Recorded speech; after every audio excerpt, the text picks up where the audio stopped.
What's going on, guys? Well, watch us back again with another video, match review straight after the game where Chelsea have just beaten Dynamo Kiev 3-0. I'm joined here by Laurenz, the main man. I've been waiting for him to join my stream. Finally got his own channel. I'm going to let him plug it. It is in the description as well, so do make sure you subscribe to his channel, as I'll be coming on this channel as well very soon. But yeah, Laurenz, go for it, man. Yeah, I mean, first of all, thank you for having me. It was a good game, wasn't it? So yeah, I'm looking forward to talking about it. And yeah, like Sadiq said, obviously, subscribe to my channel if you fancy it. That would be great. Like you said, it's in the description below. And also, like you said, we're going to do pretty much the same thing, I think, next Sunday as well after the Wolves game, if I'm not mistaken. So yeah, just perfect. Just post game streams, post game thoughts. It's good. It's got to be good. And yeah, good game today. It's got to be done. I've been waiting for your channel for ages. But yeah, let's talk about the lineup first. So what was your reaction to Sarri's lineup? It was an interesting one, wasn't it? Because for the most part, I thought it all made sense. Give Rudiger a rest this time after Luis obviously was rested against Fulham. Aspie finally got a rest, which I was happy with. Emerson doesn't really seem to play 2 games in a row very often, so Alonso made sense as well. I did kind of hope for Jorginho to get a rest because he looked absolutely knackered against Fulham. But it was Kante that got the rest, and it was never going to be both at the same time. Then in midfield, I mean, I still don't think Loftus-Cheek is ready to start games because otherwise he would. The biggest indicator for that, in my opinion, being that he comes on pretty much every game, and everyone else in this that comes on regularly also starts regularly in like other games, but Loftus-Cheek never starts. So that's why, to me, he probably just can't start with his back. That it's just the most logical thing, when you just. Everything you hear Sarri say in some press conferences, it's never clear, but it's just the only logical explanation to me because I also think that he sees him as the best option in that position. And then obviously the elephant in the room, why didn't Callum Hudson-Odoi start? I think all of us could agree that we would have just preferred to see him start over Willian, not necessarily because I hate Willian that much, just because Willian started against Fulham. Why not start Hudson-Odoi today? And if you need something else to happen in the second half, bring Hazard or Willian or whoever on if really need be. Sure. So I think that would have been the better option. But at the end of the day, we won 3-0. Willian scored, Pedro scored. Yeah. It's difficult to complain when both of the players that we kind of want to take out for Hudson-Odoi both get a goal. Yes, Hudson-Odoi came on and also scored. But yes, I would have preferred to see Hudson-Odoi start. But at the end of the day, I don't think the lineup was, all that horrible. For sure, for sure. Were you worried at 1-0 when we weren't putting the chances away? Pedro, could have had 3 or 4 goals in my head. That little doubt, is always there with Chelsea. I don't know, when we come out in the second half as well, we just weren't the same as in the first half. Why do you think that happens? The mentality, what's up with the team, man? That is true, yeah. I mean, I wouldn't say I was necessarily worried. I was just worried ahead of the second leg, as in, let's just take as big of a lead as we can into that second leg just to make it as comfortable as possible. And like you said, Pedro could have scored a couple. Barkley almost scored one. We had a number. Loftus-Cheek at the end could have scored one. There was another couple of chances in there. Pedro could have himself had like 4, if we're being honest with ourselves, So, yes. And the second half thing, I just feel like it was a bit similar to Fulham. We just got tired as the game got on. Tired. I just feel like, you have these lapses of concentration. That Kovacic misplaced pass nearer to the end when Kiev tried to pressure us a little bit. We just looked a little bit too tired mentally, physically. And yes, that makes sense. This was our 46th game of the season, which at early March is quite ridiculous. But, that's where we are. And at the end of the day, we won 3-0. So it's all right. But of course, like you say, it could have been like 5 or 6, and then we could have pretty much left the entire first team squad at home next week rather than traveling to the Ukraine. And then that would have made the whole fatigue thing a bit better. But, it is what it is. For sure. Will you be there second leg? No, sadly not. It's just flights to the Ukraine from where I live are not feasible financially. I thought so. A lot of people want to hear your opinion on the best defense partnership. Rudiger Luis, Christian Luis, or Christian Rudiger. What's your preferred one? Interesting. I mean, Luis, in my opinion, has to be in there. By far our best centre-back, in my opinion, especially with the way we play. Not the best defender, but the best centre-back in what we need. Again, different class today, I thought. And also, in my opinion, what we lacked against Fulham in the second half with David Luiz being on the pitch. Yeah. And next to him, I think it depends on the opponent a little bit. The faster the opponent's attackers are, the more you can do with Rudiger because he has so much pace. Which Christensen isn't slow, but Rudiger has ridiculous pace for a centre-back. But against certain teams, especially when we decide to sit back a little bit, I feel like Christensen might be slightly better than Rudiger just because he's better at anticipating passes and cutting passing lanes. Yes. So I struggle to say this is the best one because I feel like it depends a little bit on the opponent. So like, not sure if it makes sense, but against the bigger teams, I would kind of play Christensen next to David Luiz. If like against Spurs and City, we sit a little bit deeper, playing that defensive 4-5-1, I feel like then Christensen makes more sense. But when we play on the front foot and we are in danger of getting hit on the counter, then Rudiger makes more sense to me. For sure, for sure. I totally agree with you. Totally agree with you. You know, I wasn't the biggest fan of Christensen recently, especially from last year. I didn't think his performances showed how good he actually was, even though he's got talent. But you know, for me, he's done very well since he's come in when he's been called on. So I agree. He's just not a David Luiz to me. People keep saying to me he should play instead of David Luiz, and he's a decent passer of the ball, but he's more of a carrier of the ball to me, a bit like De Ligt at Ajax is, for example. He doesn't like spray those balls around like David Luiz. That's why, in my opinion, he shouldn't replace Luiz. But Rudiger, in my opinion, he can replace depending on the opponent, like I said. Yeah, totally agree with you there. What's your thoughts on Kovacic playing in Jorginho role when he came off? Is that the way we need to move forward? Obviously, I don't understand why Jorginho didn't get the rest today. He should have been rested for sure, surely. Yeah. I mean, like I said in the beginning, it was never going to be both Kante and Jorginho to be rested, and I guess it was just he had to decide for one of them because he was never going to rest both, I guess, because we just don't have enough midfielders. Yes, you can play Ampadu there, but Ampadu for me isn't a regista. You can play him as the right centre mid, but it is still, you know, I wouldn't mind seeing him there. I think he's a very good player, Ampadu, and I think he should get a few more minutes, but it is still, you know, a kind of important game here because, yes, we still have a good chance of making top 4 in the league, but, you know, it would be risky. Say we concede a silly away goal today by Kiev and we only win like 2-1 or draw 1-1. It is risky. You know, going to Kiev is not easy. So I understand why he didn't want to rotate all too much. But Kovacic in that role, I think he can grow into it. I think he needs to have a few more games there. Give him a pre-season there after the summer, if we do keep him, which we don't know. But if we do decide to sign him permanently, if we're allowed to, by obviously the transfer ban. And if he has a pre-season there, I think he can be pretty good there. But I actually think his best position is right centre midfield, as in a backup to Kante. Because he has that energy, he can tackle, but he can also do something going forward. And as the regista, he goes on runs a bit too much for me. And then when he loses them, it's all open. It's a bit like David Luiz sometimes back in the day when he just went on these mad runs with the ball. For sure, for sure. I totally agree with you. So are you saying that we should actually sign him on a permanent deal? Well, I think that really depends on how much Madrid ask for him. Like if they keep it below 50, if they say 35, 40 million pounds, I'd say yes. Because in today's market, even though it sounds ridiculous for a backup, but I still think because he can play all 3 positions in midfield, he can play all 3 of them pretty well. I think that is a reasonable investment. Would he even want to join us if he's not a regular starter? I don't know. But if they ask 50 million, because I don't think he should start anywhere, like regularly, I wouldn't do it, if you get what I mean. For sure, for sure. Very, very good analysis from you there. I don't know what to say about Giroud. I think he's very good at the link-up play, in my eyes. You know, I don't know what else to say. I don't see him starting many games. Of course, second choice, 100% for me. But he always has a link with the players around him. You know, even though he doesn't get the goals in, he's got that nice link-up play. I think he links up well with everyone, makes the chances happen. And the first goal, the vision for me was, you know, even though it's not against a top team, for me, still, it was a perfect goal with my eyes. Oh, yeah. What do you think of his play overall, Giroud?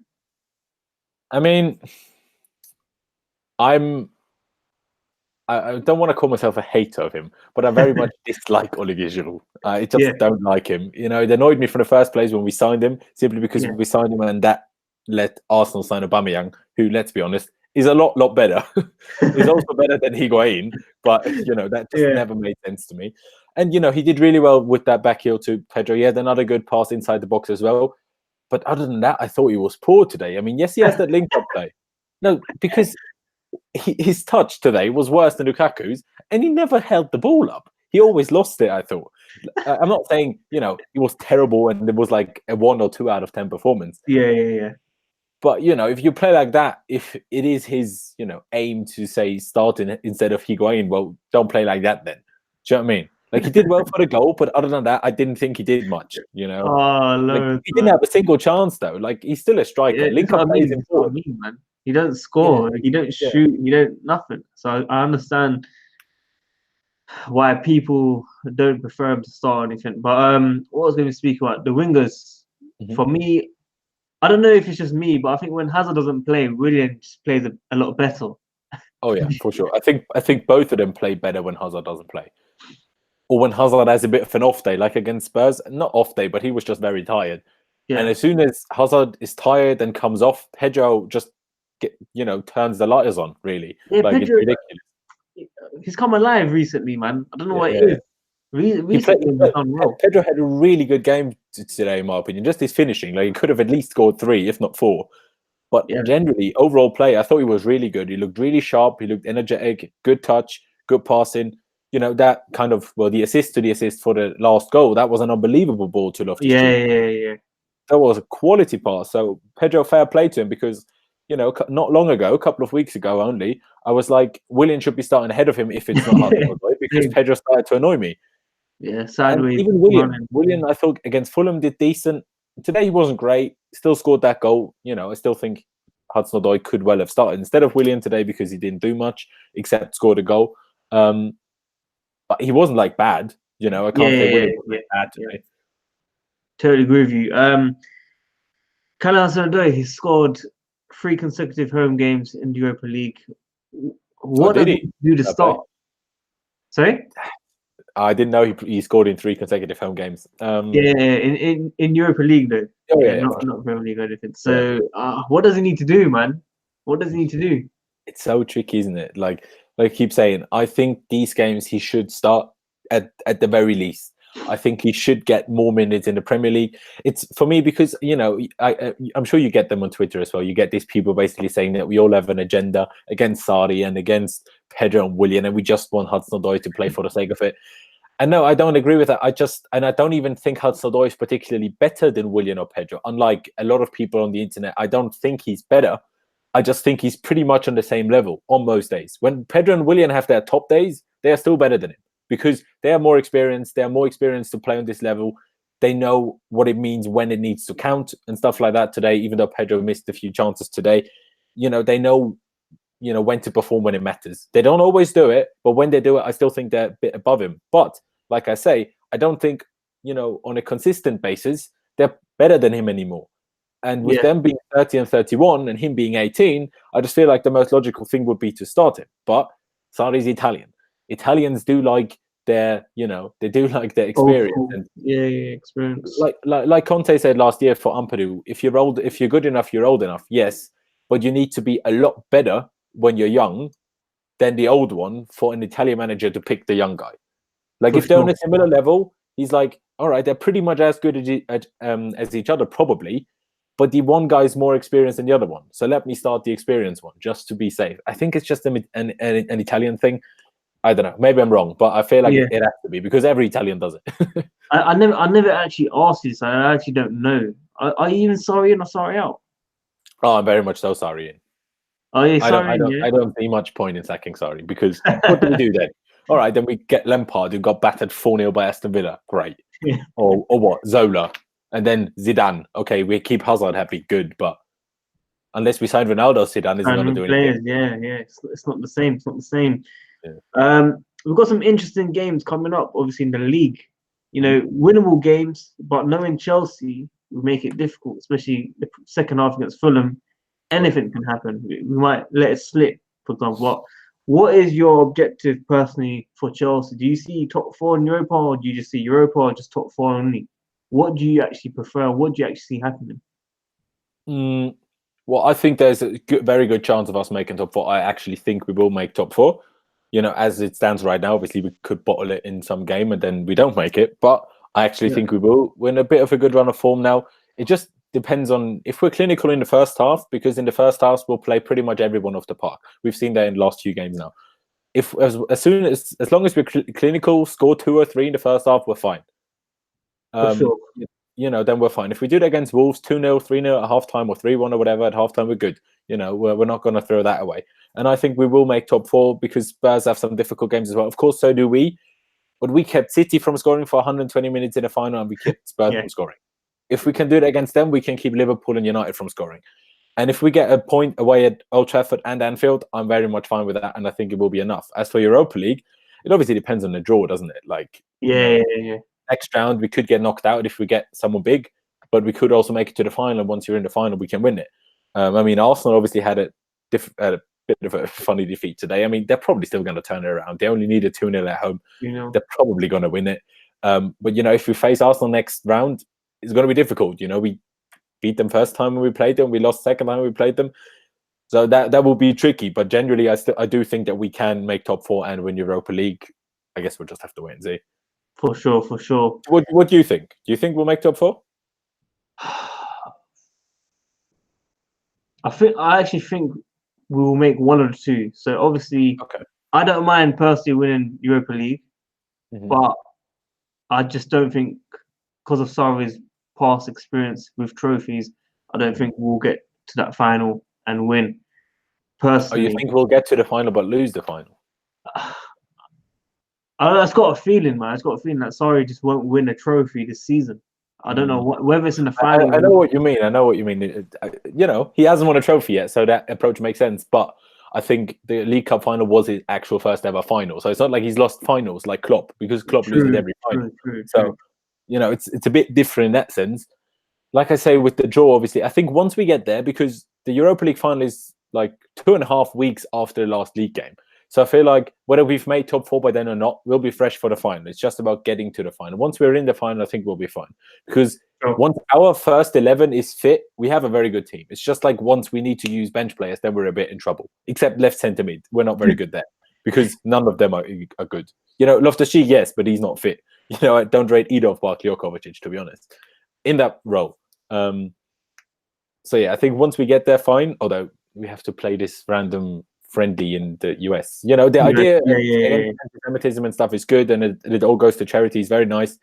But I feel like, why can't we do that in pre-season? Why do we have to do that 3 days after the last league game? I don't get it. Agree. Totally agree, honestly. I was going to ask you, are we playing Wolves next?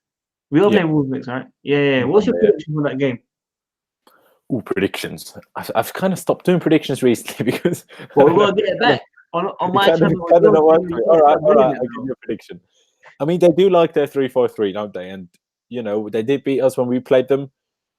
But we were still a bit unfortunate in that game. We also bottled it. Yeah, brilliant. Yeah. It's not like they battered us, Totally. So, and also they are quite a bit better at home than they are away from home, their record anyway. But generally, their best opponents are kind of the top 6. Like against the Fulham or something, Wolves struggle. But against the top 6, they always get points somehow. So it will definitely be a tricky game, but I think we'll somehow get away with the points. I feel like a 2-1 win would make sense. 2-0 at half time, and then concede 1 second half, and then just about see it out. Do you know what I mean? Just about hang on, a bit like a Fulham. Totally agree with you. I think I'm gonna let you go here, boss. It's been about 20 minutes, but like I said, guys, if you enjoy this live stream, please do smash the like button. Don't forget to subscribe and press the bell notification. And of course, like I said, make sure you do subscribe to Lauren's channel. Link is in the description. I'll be shouting out on Twitter as well, for sure. But like I said, I'll be joining his channel on Sunday, hopefully. We're still discussing it. Make sure you do check out his channel. And yeah, thanks for tuning in. And Laurence, your last message, man. Yeah, like I said at the beginning, thanks for having me on. I enjoyed it, very much so enjoyed it. And, subscribe to Worldwide Chels, because you're already here. If you're not subscribed, what are you doing? So like the video, because we do this that way, Chelsea family and that. So yeah, subscribe to me if you haven't already. That's very much appreciated. Follow him on social media, follow me on social media. It's all ever nice. Do you know what I mean? But yeah, that's it, man. That's it. Like I said, man, I'm happy that you made a channel. I told you from when I saw you. I told you, man. You did tell me. Yeah. That's true. I told you, man. Look, I'm telling you, it's the best move you've made. Obviously you're very known on YouTube, of course, doing your previews and stuff, very knowledgeable. So yeah, like I said, guys, make sure you check out his channel. Link is in the description. And like I said, make sure you smash the like button, don't forget to subscribe, and check out his channel on Sunday where I'll be collabing, man. Worldwide Chels, I'm out, man.